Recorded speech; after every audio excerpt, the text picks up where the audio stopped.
Olá, eu sou o Walter Guimarães e ainda bem que você é você.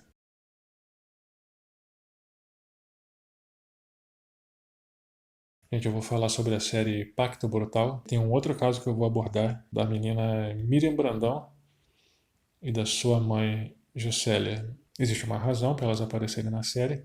Eu tenho uma razão particular do porquê eu queria dar um certo destaque para o caso delas. Alguns meses atrás, janeiro, fevereiro, eu lembrei que teve algum caso de violência com uma mulher ou com uma criança que mexeu muito comigo quando eu era pequeno, mas eu não teria como pesquisar porque eu não lembrava nome, não lembrava nada, na época não tinha internet e provavelmente esse caso não seria encontrado em lugar nenhum. Eu estava assistindo essa série e tem um momento que mostra essa moça chamada Jocélia Brandão e que ela foi convidada pela Glória Pérez a colher assinaturas, né? Elas colheram, acho que foi 1.200.000, 1.500.000, não lembro, 500.000 assinaturas para fazer com que o crime de homicídio qualificado fosse colocado no rol de crimes hediondos, porque não estava. Para mim, qualquer homicídio tinha que ser considerado crime hediondo, né? A pessoa dessa não pode ter direito à liberdade condicional, porra nenhuma, regime semiaberto, não pode ter. Não podia, desculpa, eu acho que não, minha opinião. E aí quando mostrou o rosto daquela moça, da Jocélia Brandão, aí falou, Jocélia Brandão perdeu a sua filha Miriam de 5 anos, assassinada. Aí naquela hora me deu um estalo. O que aconteceu?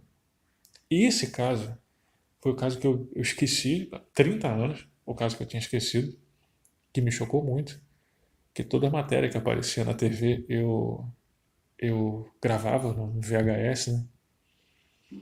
E eu comprei um monte de jornal, peguei os recortes de jornal e guardava eles escondidos, né? Guardava eles escondidos e via e revia e revia e revia aquelas matérias do VHS até quase derreter a fita, porque eu, na minha cabeça de criança, achava que eu ia descobrir alguma peça do quebra-cabeça que está faltando, uma coisa meio de herói mirim investigador, mas que na minha cabeça de criança funcionaria, mas as autoridades já estavam todas ali em cima, a imprensa, não tem nada que eu não descobriria, que a própria imprensa não teria visto nos seus trabalhos, né?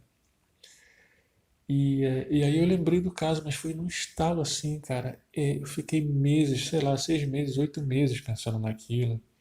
Eu falava que eu queria ser advogado para ajudar os outros, né, para tentar proteger os outros. É o que a minha cabeça achava que era o que eu podia fazer para proteger os outros, ser um advogado, né? É o que eu entendia. A menina foi sequestrada por dois caras, dois irmãos, em conluio, né, com o apoio de uma mulher que trabalhava na farmácia da família. A Jocélia, eu acho que é socióloga, ou era, e o pai da menina era médico. Eles tinham uma pequena farmácia. Nessa farmácia tinha essa caixa, essa atendente, era Rosimeire ou Rosimaire Pinheira. Os irmãos eram o Wellington Gontijo e o William Gontijo.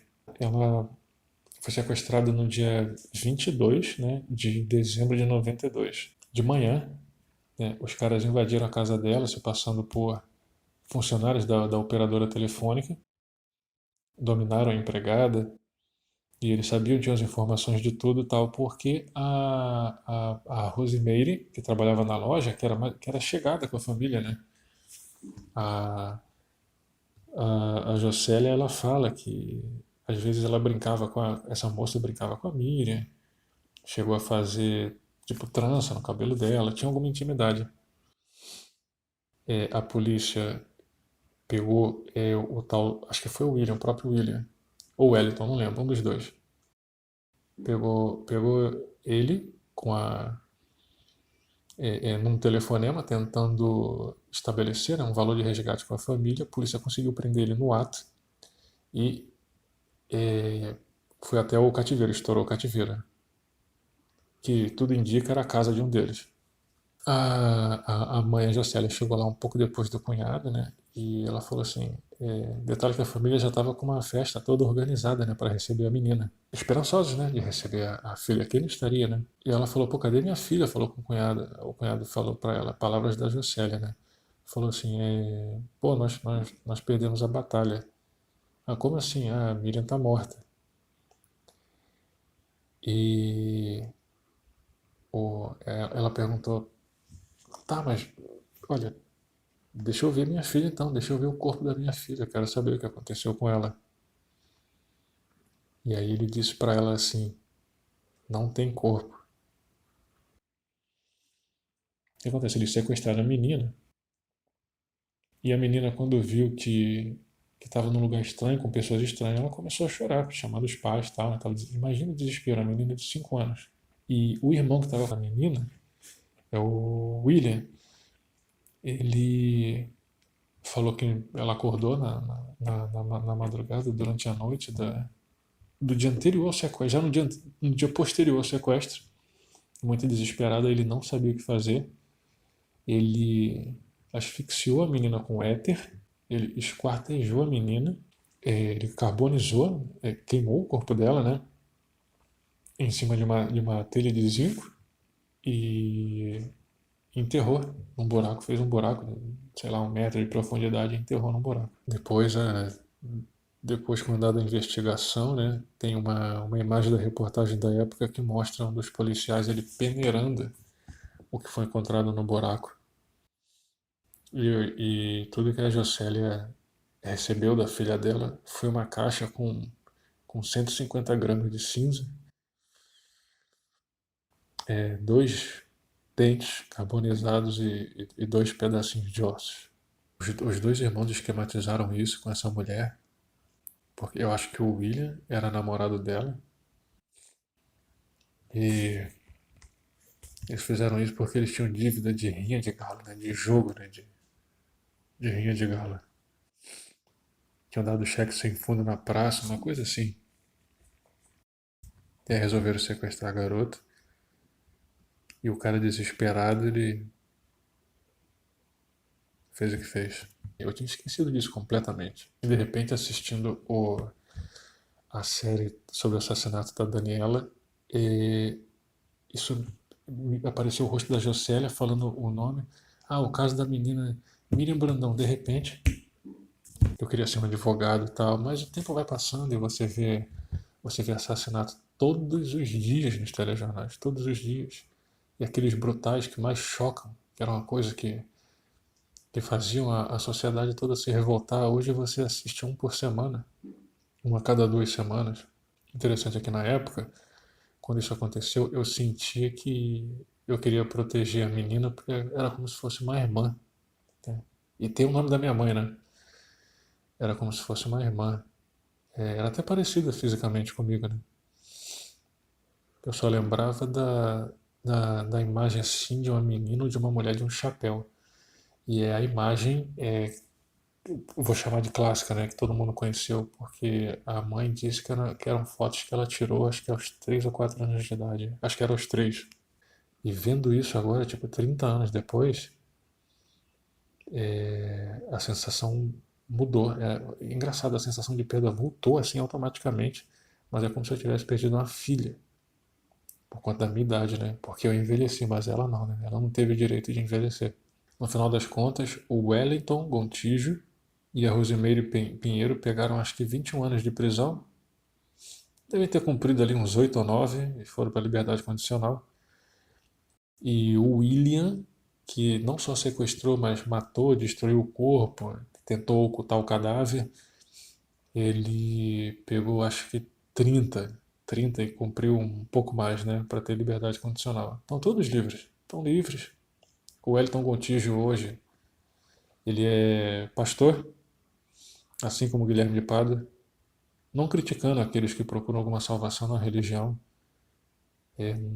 Não vejo erro nisso, não tem porquê eu criticar uma pessoa porque ela procurou uma religião.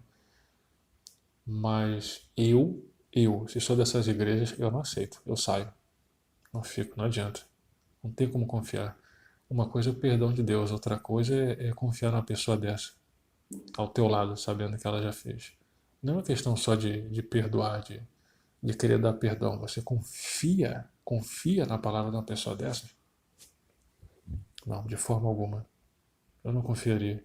Veja essa matéria comigo do Estado de Minas, de setembro de 2011. Assassino que chocou a capital em 92 está próximo da liberdade. Depois de 17 anos de prisão, um dos assassinos da menina Miriam Brandão, em crime que chocou o país em 92, depende de laudo psiquiátrico para ficar livre. William Gontijo Ferreira, depois de cumprir 17 anos de pena, preenche os requisitos legais para pleitear libertação e a soltura depende apenas do resultado de um exame criminológico pedido pela juíza Cláudia Regina Massegosso, da primeira vara civil e criminal de Caeté, na Grande BH. Os dois outros envolvidos no crime, Wellington Gontijo Ferreira, irmão de William, e Rosemary Pinheiro da Silva, ex-funcionária da família, condenados a penas menores, já obtiveram a liberdade condicional. Serei a eterna punida. Diante da notícia de que o assassino de sua filha está em vias de ser libertado, a funcionária pública Jocélia Brandão, em depoimento emocionado ao Estado de Minas, na sala da mesma casa onde sua filha foi sequestrada há 18 anos, disse que sente profunda solidão e a sensação de fim de um ciclo. Acaba o sentimento de que alguém estava pagando pela morte de minha filha. Os únicos punidos agora somos eu e minha família. Terei a prisão perpétua quanto ao direito de conviver com a minha filha. Serei a eterna punida. Jocélia tinha 26 anos quando Miriam foi sequestrada e morta. Apenas 2 anos a mais do que a filha teria no período dessa matéria, na época da matéria, setembro de 2011. E outra coisa também que é muito chocante, né? A mãe, a Jocélia, ela só conseguiu receber a certidão de óbito da filha 22 anos depois do assassinato da menina, cara. 22 anos, cara. Mas a Jocélia é muito, muito forte e transformou a dor dela em esperança para outras pessoas. Alguns anos atrás, a Jocélia criou um Instituto Miriam Brandão, de ajuda a pessoas que sofrem violência, familiares, né, de pessoas que sofreram violência. Entra lá, vai lá, segue eles, dá uma força. Vê se você pode ajudar de alguma forma. Quem sabe, né? Você mora lá próximo da região, pode ser voluntário para alguma coisa. Eu não sei ao certo como funciona. Eu vou deixar livre para que você faça um contato e conheça. E eu vou encerrando o vídeo por aqui. Obrigado aí pela companhia. Até o próximo vídeo. Tchau.